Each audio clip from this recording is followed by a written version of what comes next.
Les anciens n'utilisaient pas le mot résilient, mais parlaient de patience, ils parlaient d'endurance, persévérance. Être résilient, ça veut pas dire que je suis résigné. Je suis dans le tunnel, mais au bout du tunnel, il y a la lumière et je vais avancer vers cette lumière. La résilience, c'est dire un pas après l'autre et de pouvoir s'encourager soi-même. AVS avec Philippe Robichon. AVS pour À votre santé. Bon matin à tous, bonjour Karima. Bon matin Philippe, bonjour à nos auditeurs et auditrices en ces belles journées ensoleillées. Il fait super beau. Il fait beau, On est il des fait chaud. tournesols, vous êtes un tournesol ce matin. Vous aussi. Oui, Philippe, c'est vrai. Vous aussi. Oui. Moi je suis en rose et vous êtes en mauve. Voilà, vous avez vu, on est assortis. Ouais, on va donner le tournis aux gens qui nous écoutent. Et à tous les caméléons qui passent dans le coin, on va leur donner le tournis. Absolument. Écoutez, on célèbre l'arrivée de l'été. Donc, ouais, c'est trop bien. Ça en tout fait cas, du bien. Ça fait du bien aux os. Alors, je rappelle que vous êtes psychothérapeute, coach parental et familial, que votre sœur Khadija est là aujourd'hui, mais pour une fois, elle a décidé d'être calme. Oui. Donc, c'est pas qu'on a décidé de la boycotter, c'est qu'elle est, je sais pas, elle est calme. Elle entame un moment zen. Oui, parce qu'en fait, là, elle renoue avec Paris. Ça fait longtemps qu'elle est parvenue sur Paris et qu'elle refait les grands boulevards et tout ça. Donc là, elle a dit, oh là là, ça me rappelle trop. Donc je pense qu'elle doit être dans une phase nostalgique. Et elle se réapproprie son histoire. Voilà, je pense que c'est ça. C'est pour ça qu'elle est beaucoup plus calme et plus zen. J'espère que ce sera le cas jusqu'à la fin de l'émission. On n'est pas à l'abri qu'à un moment donné, elle prenne le tabouret à côté de vous pour venir dire ce qu'elle a envie de dire. Absolument. On va parler de résilience, Karima, ce matin, mais c'est quoi ce concept de résilience dont on entend parler assez souvent, mais je suis persuadé que la majorité de ceux qui nous écoutent ce matin ne savent pas précisément définir et dire ce que c'est que la résilience. Oui, absolument. Donc c'est un terme qui nous vient du domaine des sciences, de la physique. Et c'est le retour à l'état initial, c'est ça que ça veut dire. La résilience, c'est un retour à l'état initial avant d'être déformé. Ou à un moment donné, quand l'élastique, il s'étire, et à un moment donné, quand il va au bout de son étirement, il reprend sa forme initiale. La résilience, c'est quoi ? C'est cette capacité qu'a l'être humain de pouvoir rebondir, d'aller puiser dans ses atouts, dans ses aptitudes, dans ses attitudes, dans ses ressources personnelles, pour pouvoir surmonter des difficultés, pour pouvoir tirer des enseignements et ensuite grandir et évoluer par rapport à ce qu'il vit, par rapport aux différentes situations. Donc nous avons tous, et ça beaucoup de gens pensent le contraire, que nous avons tous en fait tous et toutes une résilience naturelle. Innée. Elle est innée. C'est-à-dire qu'on n'a pas besoin de se confronter aux événements pour se faire une forme d'apprentissage. D'entraînement. D'entraînement. Alors, elle est déjà là. Dans nos conditions initiales, quand on arrive sur Terre, dans notre incarnation, on arrive déjà avec ça. Ensuite, selon nos expériences, on va soit la développer et avoir cette posture de résilience avec cette possibilité, cette capacité de se dire que j'ai les ressources. Rien ne m'arrive dans la vie sans qu'il y ait les ressources autour de moi. Et je vais vous partager quelque chose. La semaine dernière, j'ai animé un atelier. Pourquoi vous rigolez, Philippe? Vous me regardez. Vous me perturbez. On est à la radio. Oui. Ne dites pas que je suis en train de... Bon, alors, donc la semaine dernière, vous avez animé... L'émission est filmée, mais moi je vous vois. Les gens ne vous voient pas. Donc ne me regardez pas. Regardez votre sœur. Donc vous avez animé... J'ai animé un atelier sur les aptitudes et les capacités à pouvoir animer un atelier avec un fil conducteur. En fait, les qualités des grands orateurs, les qualités pédagogiques, en fait, quand on veut organiser quelque chose. Et les stagiaires me posaient la question, me disaient, oui, mais si je perds le fil ou si je perds quoi que ce soit, comment je vais faire pour me rattraper ? Comment je fais pour me rattraper aux branches ? Déjà, la bonne nouvelle, c'est qu'il y a les branches. C'est que tu descends, peut-être si tu tombes. Il y a toujours, en fait, dans ton environnement et à l'intérieur de toi, il y a toujours les ressources. Quand il y a un problème, les ressources viennent avec le problème. C'est comme la maladie. Quand la maladie se déclare, il y a toujours le remède avec. Ça, c'est une loi universelle. Seulement, on ne le connaît pas. Seulement, on n'en a pas conscience. Par exemple, quand on fait dans l'éducation nationale, ça, c'est une discussion que j'ai eue avec mon gendre, par exemple, quand quelqu'un passe à un concours, une évaluation, on va lui poser des questions, on va lui dire des choses improbables, ou on va attendre de lui ou d'elle des choses improbables ou même difficiles, pour le mettre sous pression, pour l'essorer, pour voir qu'est-ce qui va en sortir. Mais dans la vie réelle de tous les jours, quand on a une difficulté, on n'est jamais démuni. C'est une vision de notre esprit. Que je vais pas m'en sortir, je vais pas y arriver, comment ça va se passer. Mais il y a le soutien extérieur, l'aide sociale, le soutien. Quand je dis l'aide sociale, c'est pas l'aide sociale étatique, hein. Je parle de l'aide sociale, c'est-à-dire mon tissu social, les gens qui sont autour de moi, mon environnement, mes amis, la famille, comment est-ce qu'eux, ils peuvent me soutenir, et les ressources sont dans mon environnement. Soit elles sont à l'extérieur de moi, soit elles sont à l'intérieur de moi. Et en tant que parents, nous avons le devoir, mais vraiment le devoir, quand on accompagne nos enfants, de leur dire qu'il a tout en lui pour pouvoir s'en sortir quand il est face à une difficulté, face à l'adversité. Il y a différentes manières de réagir. Soit je me fige et je me bloque et je n'y arrive pas. Et je reste dans Radio-Moi à me raconter des histoires et dans mon brouillard cérébral. Soit je peux transformer ce qui m'arrive, c'est-à-dire faire alliance avec l'événement, l'épreuve que je suis en train de vivre, l'adversité, la situation exigeante qui est là et qui me sert, qui m'oppresse, qui me met mal, eh bien, je peux la transformer. Mais ça, c'est un état d'esprit. Et ça, c'est une vision aussi de l'esprit. Donc, les parents, si on veut aider nos enfants, leur donner les moyens de pouvoir se sortir de là où ils sont, de se dépatouiller tout seuls, leur apprendre l'autonomie, il faut leur apprendre que déjà, ils ont les ressources en eux. Et c'est ce qu'on va voir ce matin. Alors, on n'a pas encore cité le père de la résilience, mais quand même, voilà. En tout cas, celui qui l'a conceptualisé. Celui qui l'a conceptualisé et popularisé. Absolument. Et vulgarisé aussi, parce que c'est le docteur Boris Cyrulnik. Voilà. C'est le premier. Et c'est vrai que nous, il y a 30 ans, on ne parlait pas de résilience. Hein. C'est un mot qu'on n'utilisait pas. Puis maintenant, on dit oui, c'est la résilience, il faut être résilient. Exact. Et surtout, ça a été, Philippe, si vous me permettez, ça a été aussi plus développé et rendu accessible pendant toute la période du Covid.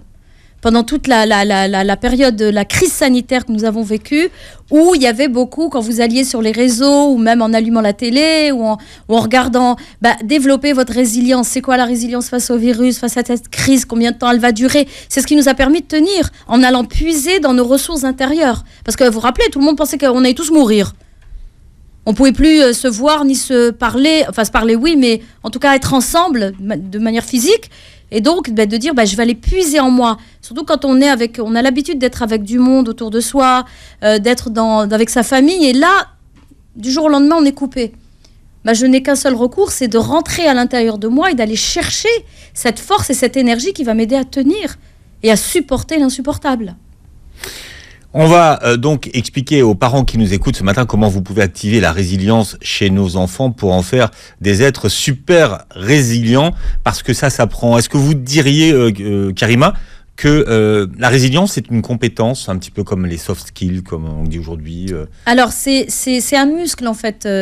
Je vais dire ça comme ça. C'est un muscle, en fait, qui a besoin de discipline, et qui a besoin de pratique et qui a besoin d'entraînement. Parce qu'il est là dès qu'on arrive au monde. Hein. Cette capacité, elle est déjà innée. Et ensuite, bien sûr, il faut la développer. Il faut je vais dire un mot qui va être un peu dur, mais il faut la confronter. Dans le sens où, tiens, je vais faire un exercice de comment je vais développer cette résilience. Les anciens n'utilisaient pas le mot résilient, mais parlaient de patience, ils parlaient d'endurance, ils parlaient de persévérance. Vous voyez ? Donc c'est un peu le même principe. Alors, être résilient, ça ne veut pas dire que je n'ai plus... je suis dans une démarche résignation, voilà, c'était le mot que je cherchais. Ça ne veut pas dire que je suis résignée. Résigné, ça veut dire que comme j'ai pas de pouvoir et que j'ai pas d'autre choix, j'accepte. On est passif, exactement. Là, la résilience, c'est plutôt quelque chose, c'est un mouvement à l'intérieur de soi qui nous aide, en fait, on prend soin de nous et à se dire, ok, même si pour le moment dans cette situation, je ne vois que du noir, je suis dans le tunnel, mais au bout du tunnel, il y a la lumière et je vais avancer vers cette lumière. Si la résilience, c'est dire un pas après l'autre. Et de pouvoir s'encourager soi-même. Et de se dire, ok, ce que je vis, je n'ai pas... Lâcher prise aussi, je n'ai pas de pouvoir dessus. Mais consciemment, je lâche prise. En disant, ok, puisque je n'ai pas de pouvoir dessus, ça ne sert à rien de me rendre malade, de me tordre dans tous les sens, l'usine à gaz dans la tête. Je dis non, j'avance un pas après l'autre vers la lumière parce que je suis persuadée qu'il y a la lumière au bout. Et qu'à un moment donné, ça va s'arrêter. Les difficultés vont cesser. Les difficultés vont se transformer. Et c'est cet état d'esprit de résilience qui nous aide. Moi, je vois beaucoup d'enfants, Philippe, au moment où je faisais, où mes enfants étaient au collège, et je participais beaucoup, et ça me tenait à cœur, au conseil de discipline.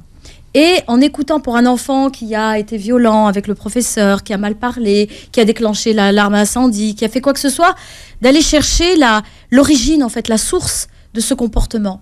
Et quand on le trouve, on voit que en fait, c'est des enfants très résilients parce que ce qu'ils vivent à la maison, des drames, des situations terribles, et de dire, mais quand même, il vient tous les matins à l'école, il fait cet effort, même s'il va avoir des comportements inappropriés en classe, mais il vient quand même. Donc c'est vraiment une résilience naturelle qu'il faut, et moi je pense qu'il faut vraiment réfléchir à comment plus la développer avec nos enfants et être dans un système qui encourage ça, mais pas qui vient punir ou qui est dans la répression, qui est dans cette espèce de transformation. C'est-à-dire, c'est respecter en fait ce processus de maturation pour aider l'enfant à devenir l'adulte responsable et épanoui et autonome. Alors on parle de résilience et comment développer la résilience chez vos enfants ce matin avec Karima Chediba. Oui, et évidemment, Karima, je vous l'avais dit, ni une ni deux, elle a profité de la page de publicité pour s'emparer d'un tabouret. Khadija est là. Bonjour Khadija. Bonjour Philippe.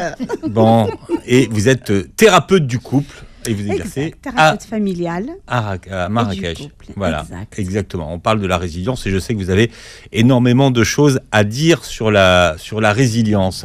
Alors, la résilience, ça se travaille. Il y a quelque chose qu'il faut savoir, c'est que les enfants sont des éponges et que les parents sont des modèles. Exactement. Donc, ça veut dire que les parents doivent aussi incarner cette attitude, cette posture. Et bien sûr, croire aussi en leurs enfants.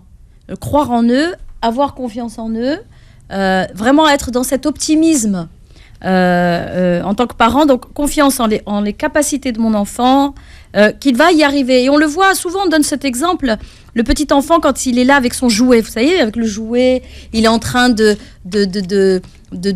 d'essayer d'empiler ou d'emboîter des choses les unes avec les autres. Les parents, s'ils viennent tout de suite l'aider, où ils viennent tout de suite lui trouver la solution, ils empêchent en fait cette capacité à se développer exactement et avoir les ressources.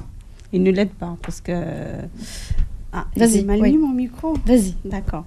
Parce que, voilà, il faut le laisser. En fait, là, quand il joue avec ses jeux et qu'il n'y arrive pas, qu'est-ce qui se met en place? C'est sa créativité et son système D qui va se mettre en place. Je dois me débrouiller, je dois y arriver. Donc, il va chercher par tous les moyens. Je vous donne un petit exemple. Ma dernière fille, qui a aujourd'hui 22 ans, quand elle avait entre 3 et 4 ans, un jour, elle voulait éteindre, je lui ai dit, éteins la lumière. Elle n'y est pas arrivée, elle n'y arrivait pas. Elle me dit, maman, avec ces mots, j'arrive pas. Donc, qu'est-ce qu'elle fait? Je lui dis, essaye. Elle a pris un pouf, elle s'est mise dessus, elle n'y est quand même pas arrivée. Elle était vraiment petite. Qu'est-ce qu'elle a fait? Elle s'est éloignée, elle a pris une paire de chaussures et elle l'a lancée sur l'interrupteur. J'adore. J'étais vraiment... en admiration. Oui, et puis ça l'a pas étonné parce que comme déjà sa mère le faisait, elle avait vu sa mère le faire, donc elle a dit ben voilà, si maman le fait. Je m'attendais pas à ce qu'elle prenne une chaussure et et elle a réussi, elle a bien visé. De toute façon, parfois il faut échouer pour y arriver et ça fait partie du processus d'acquisition des connaissances. Mais puisqu'on parle de la résilience, il n'y a pas besoin de vivre des traumatismes pour justement acquérir les capacités pour s'en sortir et les traverser. Exactement. Pourquoi est-ce qu'on parle de résilience? À quel moment on le découvre? C'est quand on voit que la personne a traversé le trauma, a traversé la blessure. C'est à partir de là où ça a apparu, parce qu'on a voulu modéliser, dire comment les gens s'en sortent, comment est-ce qu'ils font, ce qui y arrive. Parce que il y a une espèce d'inégalité où tu as entre deux personnes qui vivent exactement la même chose, le même événement, et tu as une personne qui va le vivre et qui va dire ce qui ne me tue pas me rend plus fort. On va en tirer les enseignements et va en faire quelque chose de super. Ah oui, cet événement m'a sauvé la vie parce que j'ai compris ça, et ça m'a permis de développer ceci et cela. Le même événement, une autre personne va dire: oh là là, c'est pas possible. Depuis ce jour-là, je suis au fond du trou. Je sors plus de mon lit. Je vis la dépression totale. Je veux plus voir personne. Pourquoi? Parce qu'elle n'a pas transformé cet événement. Un trauma, c'est quoi, Philippe? Un trauma, c'est une expérience de vie qui n'a pas été transformée en apprentissage. C'est-à-dire que le cerveau, mes émotions, c'est comme si on mettait les émotions sous le tapis, on ne les développe pas. Quelqu'un de résilient a cette capacité, cette aptitude naturelle à aller dire ok, là ça va pas, je me sens comme ci, comme cela, et va aller réanalyser en fait la situation. Des fois ça va se faire naturellement et spontanément. Une personne va vivre une situation et au lieu de s'asseoir et se dire bon, qu'est-ce que je vais en tirer comme enseignement, non, elle va dire c'est comme ça s'est passé comme ça, qu'est-ce que je peux y faire? Rien du tout, je vais de l'avant. Ça se fait inconsciemment. Et là, je pense que la majorité, on fait comme ça. Parce qu'il y a aussi le facteur qui est important, enfin en tout cas dans les études qui ont été faites, qu'est-ce qui développe la résilience? C'est aussi cet amour inconditionnel, ce regard qu'ont les parents sur l'enfant.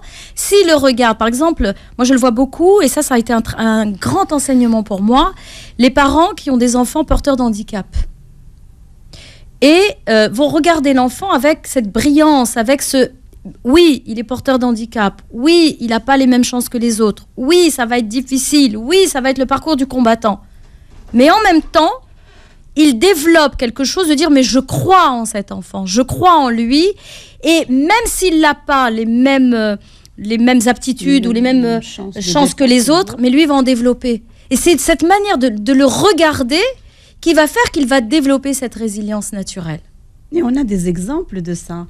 Moi, il y a une jeune fille qui est, je crois, dans les pays asiatiques et qui cuisine, qui n'a pas de bras, qui cuisine avec ses pieds. Et elle a beaucoup de gens qui la suivent et elle fait de bonnes recettes. Enfin, en tout cas, c'est les retours des gens sont bien. Donc voilà, elle ne s'est pas arrêtée là. Sa vie ne s'est pas arrêtée là. Elle a développé d'autres choses et elle s'est mariée et puis elle a des enfants et c'est ça.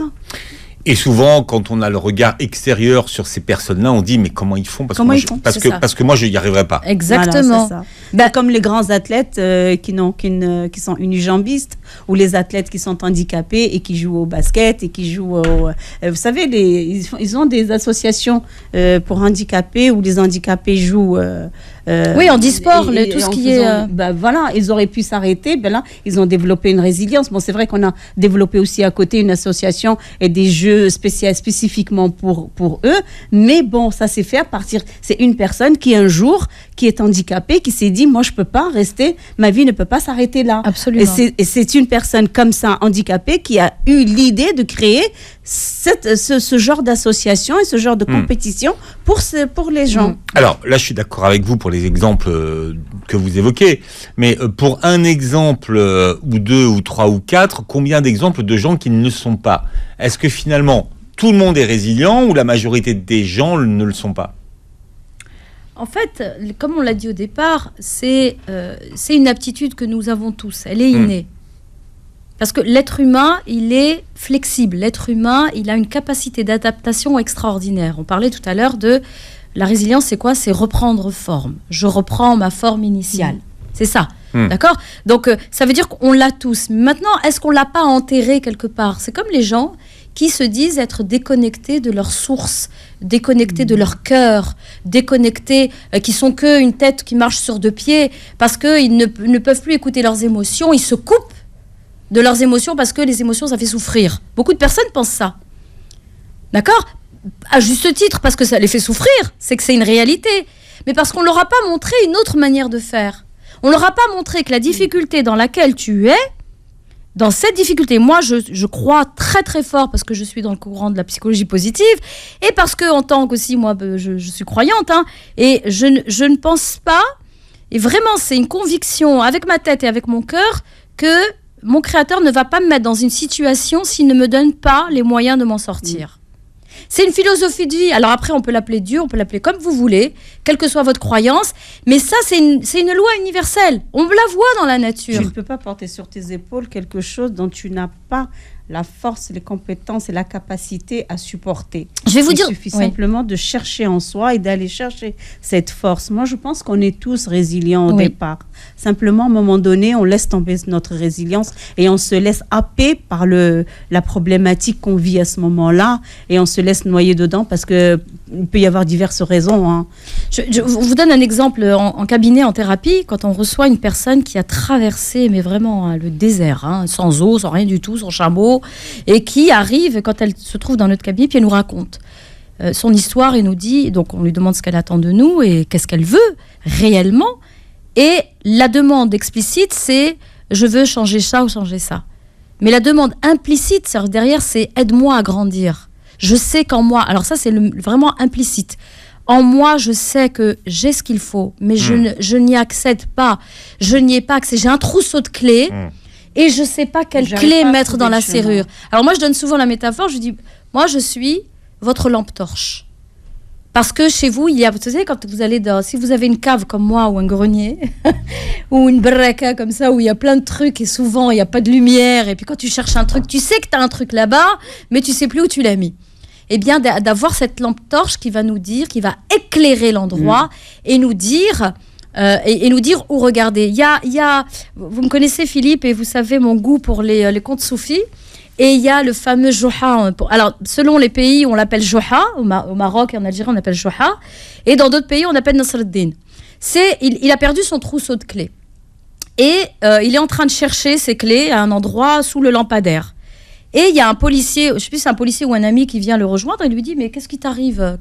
Il dit « Je cherche mes clés, je les ai perdues. » Il lui dit « Mais tu les as perdues où ?» Il lui dit « Là-bas. » Il lui montre là-bas, quand je dis, donc je montre, on est filmé, mais là-bas, c'est-à-dire pas là où il cherche, lui. Il lui dit « Mais si tu les as perdues là-bas, pourquoi tu cherches ici ?» Il dit Parce qu'ici, il y a de la lumière.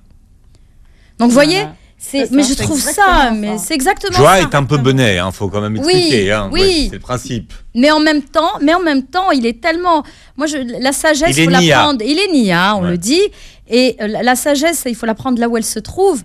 Et dans la manière dont il en parle, oui, c'est normal. Il va chercher là où il y a de la lumière, là où il voit, là où il peut observer. Mais là où il n'y a pas de lumière. Donc nous sommes des lampes torches. Nous disons aux gens, on va orienter la lampe. On va regarder peut-être. Tu sais que tu as tout ça chez toi. Ou peut-être que tu ne le sais pas, qu'on ne te l'a pas fait découvrir. C'est pour ça qu'on le dit aux parents, développez, favorisez la résilience de vos enfants. Ne soyez pas tout de suite avec votre cape de sauveur où vous voulez sauver, protéger votre enfant. Bien sûr, je ne suis pas en train de dire qu'il faut le laisser se mettre en danger, mais simplement, regardez-le, observez-le, montrez-le. Si vous le tenez par l'élastique ou si vous le tenez, gardez le lien. Mais donnez un peu du lest, je ne sais pas si on dit comme ça, voilà. Lâchez du lest. Voilà, lâchez, merci. Ouais. Voilà, lâchez et laissez-le faire ses expériences. C'est ça qui est important. Et puis, ne faites pas à sa place. Oui. C'est surtout ça. Surtout ça. Mais les parents pensent bien faire, c'est-à-dire que finalement, ils terminent à la place de l'enfant. Ça les agace. Mais oui, mais on ne développe pas l'autonomie parce qu'on est pressé. La résilience veut du temps. La résilience demande du temps. C'est comme si quand vous voulez préparer un bon tagine, et vous dites, je vais le mettre dans le Thermomix. Excuse-moi, un Thermomix, c'est pas tagine. Un tagine, ça prend du temps au Brest. Toi qui viens de Marrakech, tangia, on ne la fait pas au Thermomix, tangia. Non. Donc, on va choisir ces ustensiles, on va dire ça comme ça. Je crois que c'est la punchline de la journée. Le Thermomix, c'est pas tagine. Oui, Philippe. Attendez, un bon tagine, les légumes ont bien lâché toute leur saveur, les épices. Tagine en terre. À la braise. Vous m'expliquerez toutes les deux comment on est passé de la résilience au tagine. Mais je trouve ça intéressant. Non, mais pour reprendre un peu, pour revenir, excuse-moi, cher Philippe, si je t'interromps. Mais par exemple, un enfant, lorsqu'on ne le laisse pas faire les choses par lui-même et qu'on ne le laisse pas se débrouiller, au bout d'un moment, il s'énerve.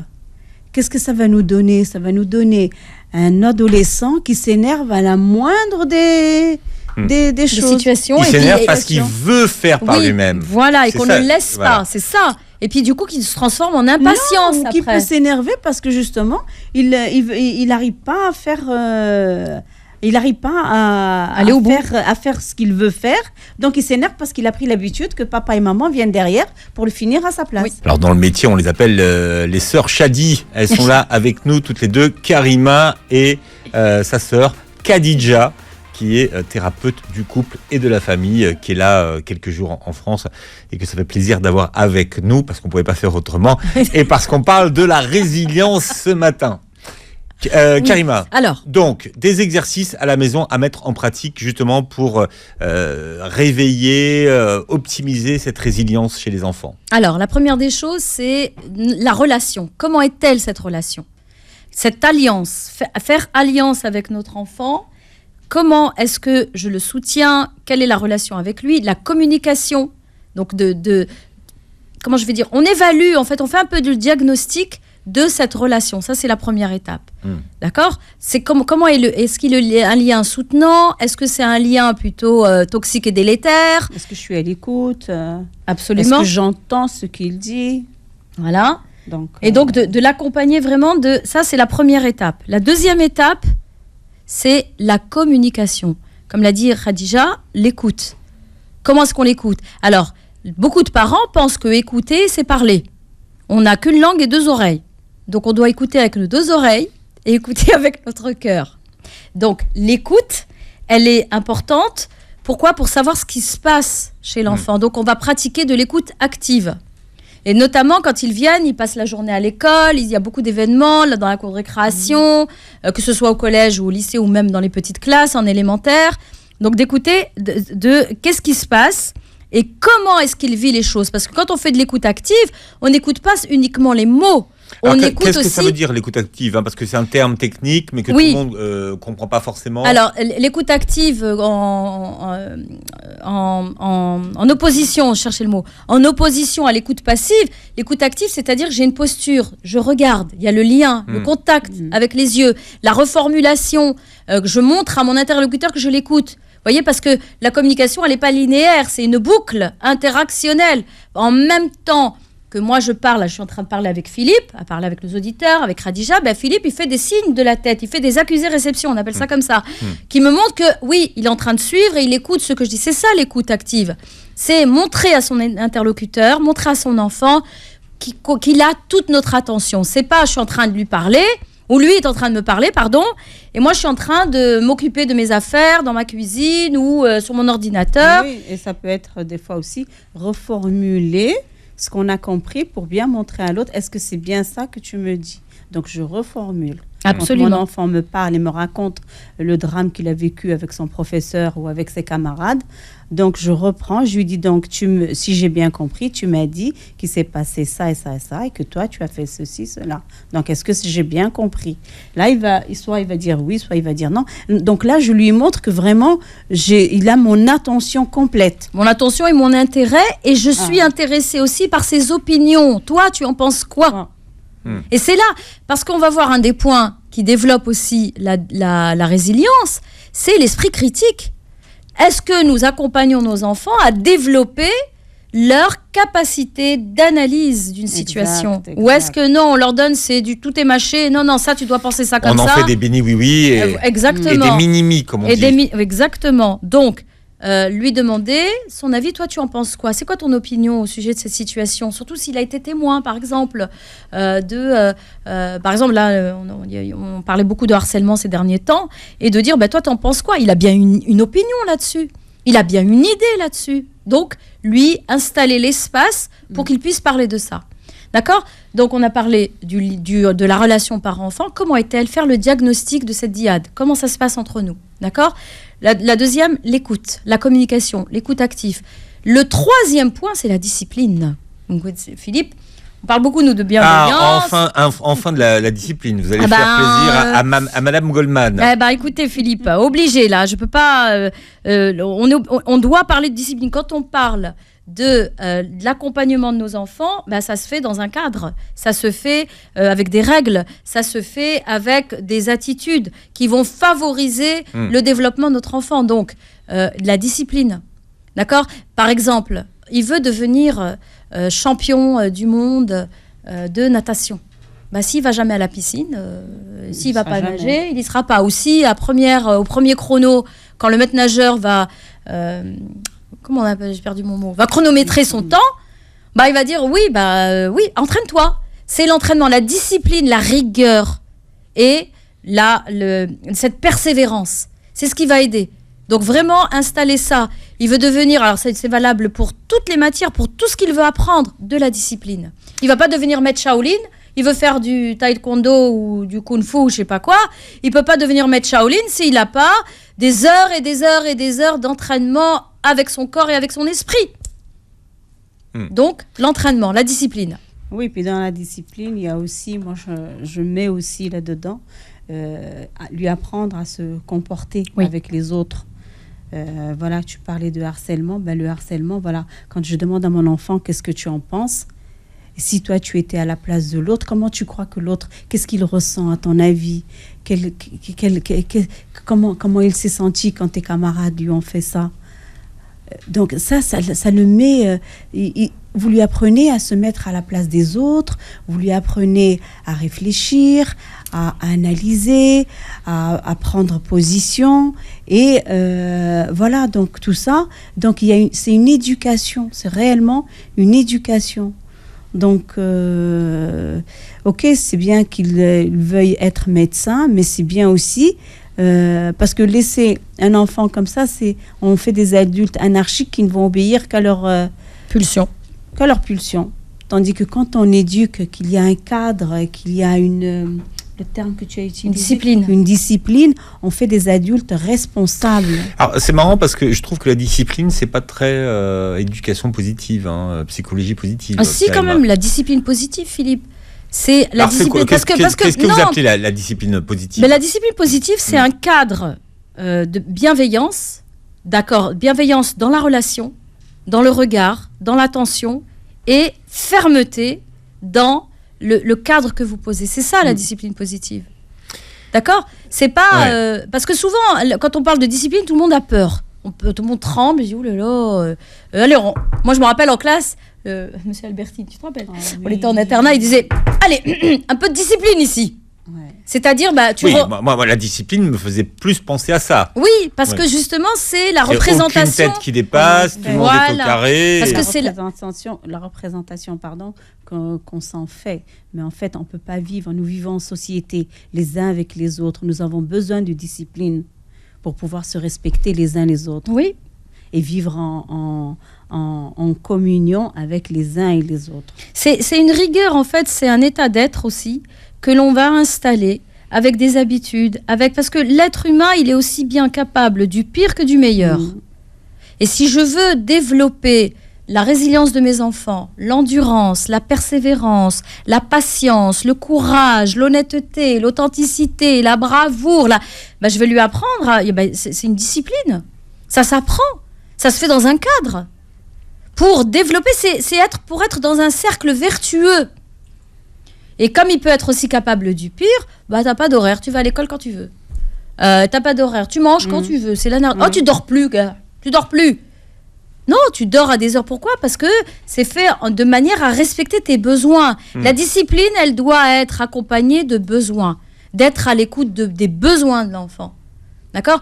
Donc, parce qu'on vit aussi en société, on lui apprend à être à l'écoute de lui-même, à l'écoute de ses besoins et à l'écoute dans l'empathie, à l'écoute aussi de l'autre, qui est l'altérité, celui qui est en face de toi. Quand on pose un cadre à son enfant, on lui montre qu'on s'intéresse à lui, que sa vie nous intéresse. On a beaucoup d'adolescents qui souffrent et qui font un peu tout et n'importe quoi. Pourquoi? Parce qu'ils disent « mes parents ne s'intéressent pas à moi ».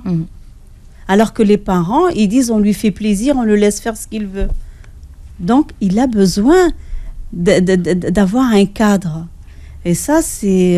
Et c'est dans le cadre qu'il apprend l'autonomie. Oui, exactement. Parce que Maria Montessori disait, c'est une citation qui est tout le temps reprise, et elle dit l'enfant, s'il pouvait à ce moment-là, quand il apprend, quand il est sur les chemins de l'autonomie, c'est comme s'il dit apprends-moi à faire seul.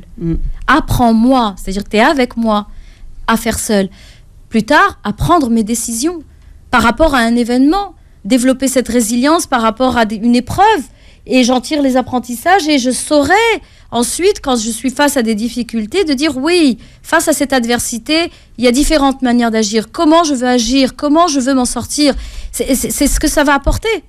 Mais si on a affaire à des automates, avec des enfants où on leur dit, on n'écoute pas leurs opinions, on n'écoute pas leurs besoins, on n'écoute pas leurs émotions, on peut faire de l'intelligence artificielle, oui, mais ce ne sera pas des êtres humains. D'autres exercices à pratiquer en famille? Alors, la gestion du stress, Philippe. La gestion du stress, ça aussi, c'est un des facteurs le plus important. C'est aider l'enfant quand il est dans la difficulté, de dire, parce que souvent, quand l'être humain il est dans une difficulté, il pense que c'est ad vitam aeternam. C'est-à-dire, ça va durer toute la vie, on va jamais s'en sortir. De dire, non, ça va s'arrêter à un moment donné. Ça va s'arrêter à un moment donné. Peut-être la manière dont tu le prends maintenant, peut-être que le prendre d'une autre manière. Donc, être dans cette vision plutôt optimiste et gestion du stress pour débloquer le bon stress, celui qui va mobiliser tes ressources pour t'aider à surmonter la difficulté. Et pas celui qui te paralyse ou qui te fige. Par exemple, je vous donne un exemple tout bête. Un enfant de 4 ans qui va en maternelle, il va mettre ses baskets. Il a des lacets pour fermer ses baskets. Sa maman lui a appris, elle lui a montré, mais il n'y arrive pas. Elle lui a montré une façon de faire les lacets, une seule. Il essaye de faire la boucle, il n'y arrive pas. Mais quand la maman vient et qu'elle lui dit, regarde, tu peux faire soit le petit nœud papillon, les 2 boucles, comme je te montre, soit tu peux prendre tes lacets et les entourer autour de ta cheville et le fermer. Je lui apprends 2 façons de voir les choses.